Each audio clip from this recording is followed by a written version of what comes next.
Ya, namhlanje sinabantu abanenkinga yokuthi uma nje wake wangena esontweni, kwahlatshelelwa, kwaculwa, kwajulwa noma kwaba nendumiso, yena uendapha esekhala inyembezi engazi ukuthi lo muntu lowo ukhaliswa yini, futhi kungekho into ayicabangayo, futhi kungakho ukuthi une stress noma kukhona into emphatheke kabi. Kodwa nje once wangena enkonzweni, kwaculwa, kwajulwa, kufika lesi sibizi sengathi ngenze njani engavele akhale. Ngabe lokho Mkhulu Mlaba kudalwa yini? Lo mbuzo nje namhlanje engibhekene nawo engifisa ukuthi ngiwuphendule phakathi kwabantu. Uzokhumbula ukuthi imimoya noma ithunya noma ingelosi noma idlozi elisuke lihleli kuwena lisuke lihleli linolimi lwalo elilikhulumayo nawe.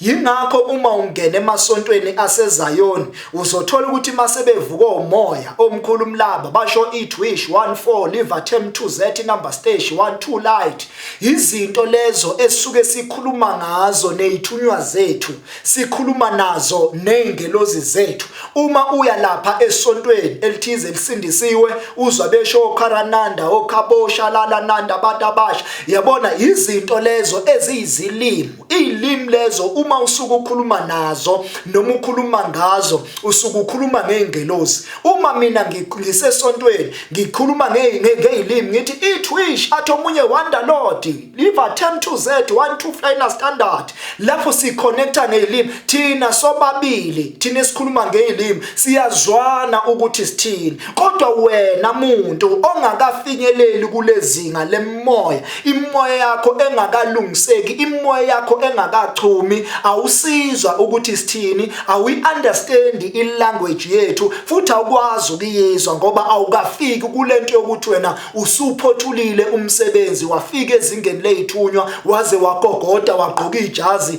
lo graduate lelo lisho ukuthi cha wena usungqongqoshe impela, usuyakwazi na usungaqala ukuthi ukhulisa abanye ubathwasise ubakhulisa izithunywa, into esuke ifana nalezo. So isizathu ke suke senza abantu ukuthi bekhala isililo uma sebesesontweni mabecula kuvele kuvuka into eyisibizi, ingenxa yokuthi izithunywa zisuke seyifikile kulowo muntu lowo. Kodwa ngenxa yokuthi kunezinto ezilwa nesithunywa, kugcina manje kuphikisana lezo zinto, ziphikisana nani nesithunywa, agcina umuntu esenze njani, eseqazuluka, esekhala esontweni. Ake ngenze isibonelo.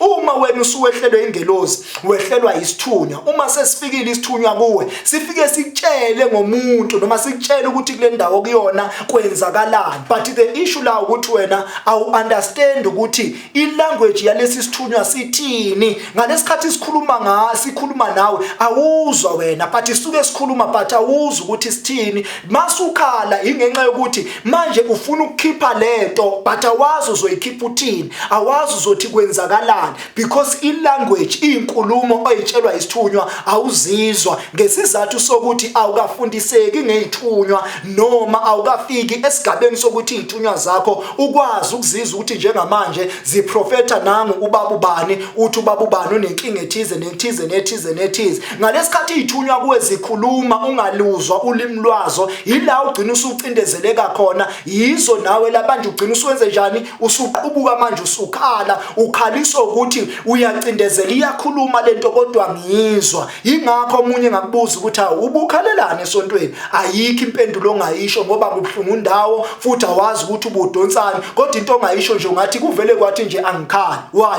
Isithunywa sakho sifuna ukukhuluma kodwa manje sicindezekile, asikachumi. Kuyenzeka ke zivinjwe imidliwa, zivinjwe ukuthakathi, zivinjwe ukuvalwa ngabantu abasuke beganga ngaleso sikhathi leso abasuke benza izinto zabo, bese sigcina siyacindezeleka isithunywa sakho. Uthola ukuthi sesishawa isikhathi futhi ngabe siyaprofeta manje, kodwa manje asikwazi ukuprofeta ngoba wena njani awuzwa. Manje siphikisana nawe isithunywa sithi profeta. Manje inkinga wena wazi ukuthi uzoprofeta uthini. Izinto kwelezo kufuna ukuthi umuntu osekhulisiwe ezithunywe njengobaba uMlaba nje bekwazi ukukusiza ukuthi cha, uma sekuselela njengamanje sekufanele ubhodlozela ukuze ukwazi ukulenta ibhodloka, ukwazi ukubona imfihlakalo zabantu, ukwazi ukuprofetha abantu, ukwazi ukusindisa abantu. Lokho futhi kuyakwenza uma kuthiwa wena ubangwa isithunywa nedlozi. Nakho ususesontweni. Esontweni siyazi ukuthi indawo yezithunywa. Uma uthi uyathandaza vele nje idlozi ayisikhona la. Abanye bagcine sebebhonga esontweni, behonga esontweni, bewe esontweni. Hayi ngoba bewiswa yini, hayi ngoba bethakathiwe, bawiswa yidlozi lifuna ukuphakama esontweni, kanti isithunywa sithi naso yime ngimdala la. The time sekuphikisana lezi izinto emzimbeni wakho ziyakuhluthula, ukhathalelwa amalungu omzimba, uwe uthatha umuntu usewile useyalenge esontweni, uwiswa yilento yokuthi kuphikisana imoya phezulu komzimba wakhe. Yingakho kufanele ukuthi ilanyulwe leyo moya,